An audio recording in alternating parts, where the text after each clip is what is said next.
I've been talking about wanting to do a special for many, many years. It was years and years and years of wanting to do it. And then a handful of months from the time I decided to do it, when we pulled the trigger to it being done and complete and online for everyone to see.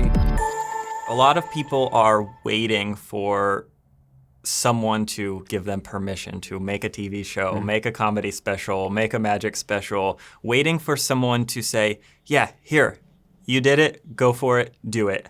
You said, I'm not going to wait for anyone to give me permission. I'm going to go out and make it myself. And you did. And it looks incredible, by the way. Oh, looks you, incredible. Chris. Thank Also, you. the production of it is amazing. It doesn't feel DIY at all, let alone the show is awesome. So how did that start? How did you decide? Because there's I'm sure, a lot of doubt where you're like, what if it doesn't work? Oh, yeah, because I'm doing this all by myself. So how did that process go in your brain to say, everyone wants to do it. There's a very small percentage of people who go and actually do it. So how did you get from that point of, I really want to do this to, I have this thing and now it's done, now it's out, now people are watching it? That's an interesting story. It was years and years and years of wanting to do it. And then a handful of months from the time I decided to do it, when we pulled the trigger to it being done and complete and online for everyone to see. I've been talking about wanting to do a special for many, many years. And last August, I was sitting in Nashville at a cafe with my buddy Vance. I'd been performing out there for a week. And he says, what's one thing you want to do this year that you should do that you haven't done? And I said, I want to put out a special. And I started painting the picture for him of the show I wanted to do. And he stopped me and he said, we sat here a year ago at this time and you told me the same thing. He said, when are you going to do it? And I started doing the thing we all do, making excuses. Well, I'm touring here and I'm going to be busy with this or that. He said, no, take out your phone. And I took out my phone and he said, when do you have a week on your calendar that has nothing? And I looked, and the next week that there was nothing going on was the first week of January. And he said, hold on. And he bought a plane ticket to come to LA. And he's like, now you got to do the special. And that's, so yeah, that was in August. And then by January, we filmed January 7th. And we finished and wrapped post-production in April. And now it's up. It's out there. Amazing. So, but then there's again, now that still sounds, I did it. I decided to do it and then I did it. So there's all those other complications or challenges, we'll say, of actually making it happen. So how did you go about doing all of those things and just even thinking about it? Because there's a lot of decisions, creative decisions, and that's what stops people. Like you said, it was like when you said, I want to do it, and then it was done, it was like, that was relatively quick and not, I don't want to say easy, but like it was probably not as hard as all the years of you thinking about it. Right. So how does that happen once you say, okay, I'm doing it, that the decision part, hard enough, then the action is even harder. And that's what I talk about in my content, the Just Go book. And the content is like, just get started. But then you also have to figure, that's like the first step. Yeah, I'm going to do it. Oh, and then you have to figure all this stuff out. So how did you go, what was that thing? It was like, I know a lot of people are like, yeah, I'll do it.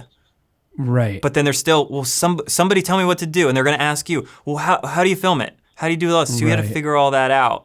And you don't know how to make a TV show. No. Or at least now you do. But me, right now, I don't know how to do that. So I'm like, yeah, I'll do it. Sure. Yeah. Tell me what to do. And you can't ask somebody, you would probably help me, but you can't help everyone. So you had to go out and figure it out. So how did that happen of you taking that action to say, okay, cool, I don't know how to do this, and I'm going to ask other people to help and hire people and make it happen?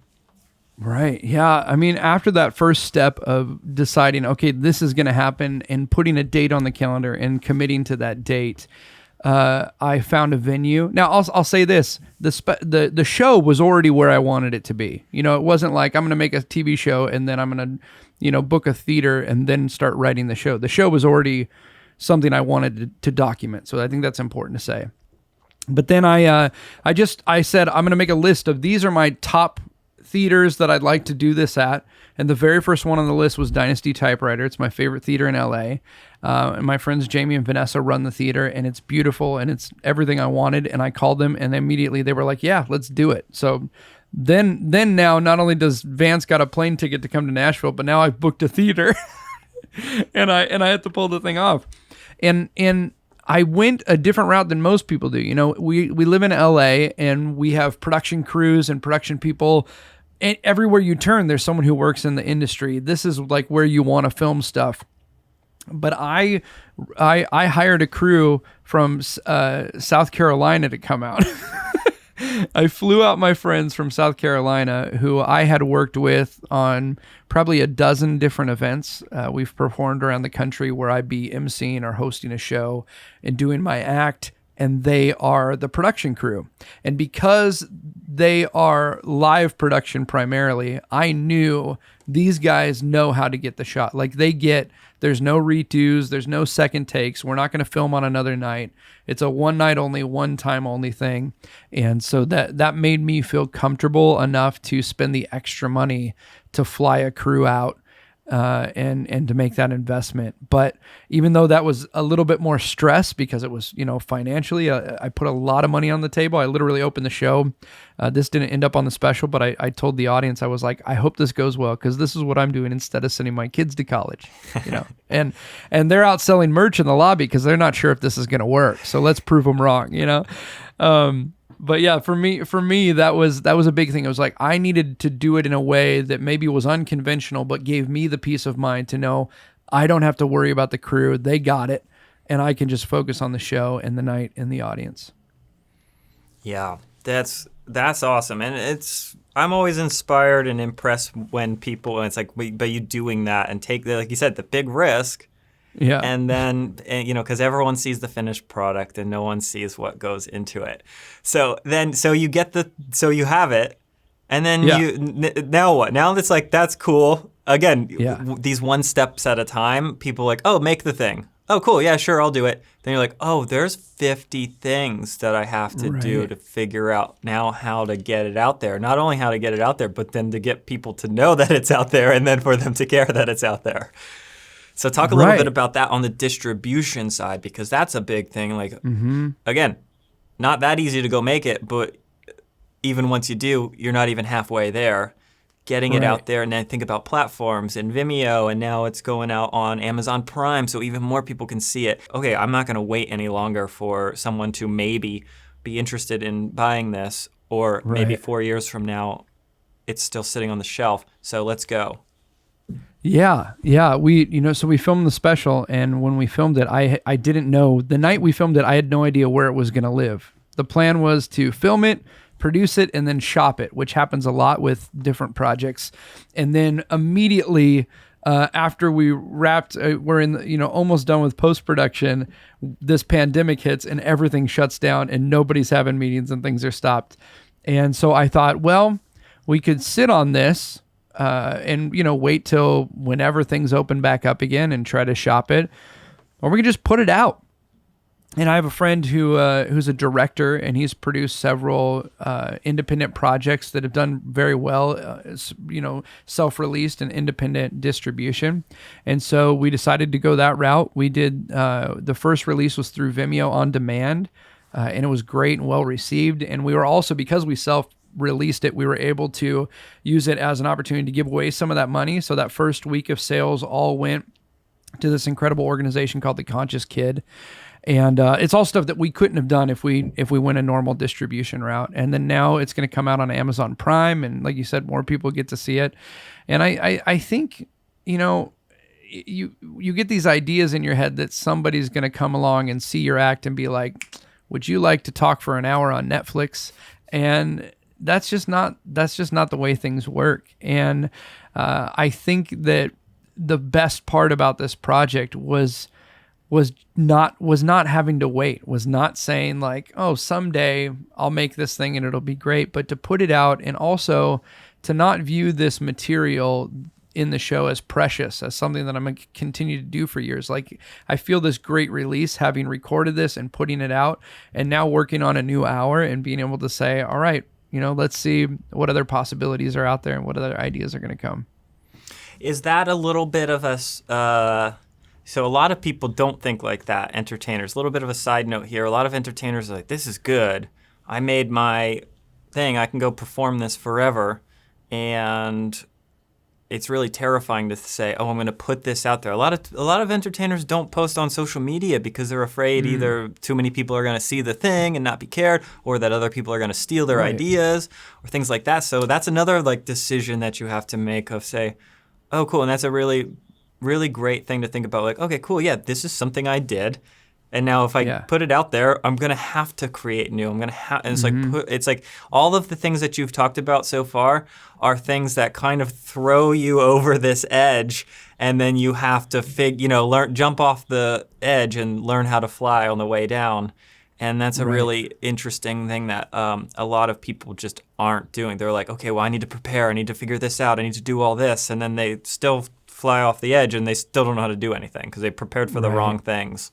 Right. Yeah. So many entertainers. It's funny. Our industry is not safe at all. And then we want to play it safe by like hanging on to material and feeling like, I don't want to put this out there because what if no one likes it? Or what if they do like it, but then I don't have anything to perform when people come live, And magicians for years have looked at material as an act. You hone this act, you put together this 45 minutes or this hour, and you do it the rest of your life. And that's a great way to make a living. It's not a great way to live as an artist and to experience the joy of creation. And I love telling stories. My times on stage are all storytelling, and I never want to get to a point where I've told that story so much that it loses what made it great in the first place. And so I feel like capture it when it's at its peak, put it out there, and then share some new stories. So that's kind of the route that I'm going, and I'm pretty excited about the adventure. Awesome. So let's take a peek at the trailer and check out a little sample of the show. I became a magician on accident. Did you know when you bought me a magic kit, how much that was gonna change my life? She's like, nah, we would've got you a doctor's kit for sure. What they've created, this is the life you live. And this is your Instagram story.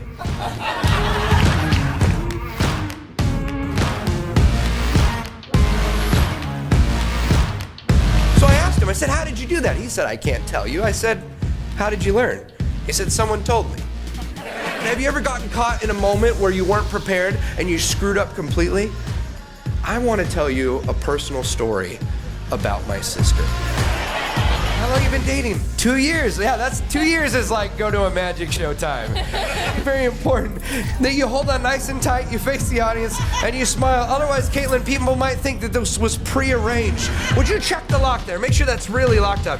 He placed it in red, but it came out purple. And I never learned that part. Look, if I could do that, we'd be filming this at Madison Square Garden. Let's be real.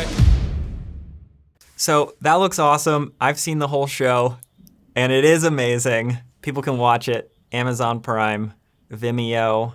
What else do you have? Somebody's watched all of this. Now they're super pumped, whether they're a magician, comedian, TV show writer, upcoming videographer, and they say, I am so amazed by this, but they're still in that years before you had that meeting where someone forced you to make it happen. What do you say to them that when they say, yeah, I want to do it, I really want to do it, or I've taken the first steps and then I hit 7 hurdles and now I just don't have it in me to keep going?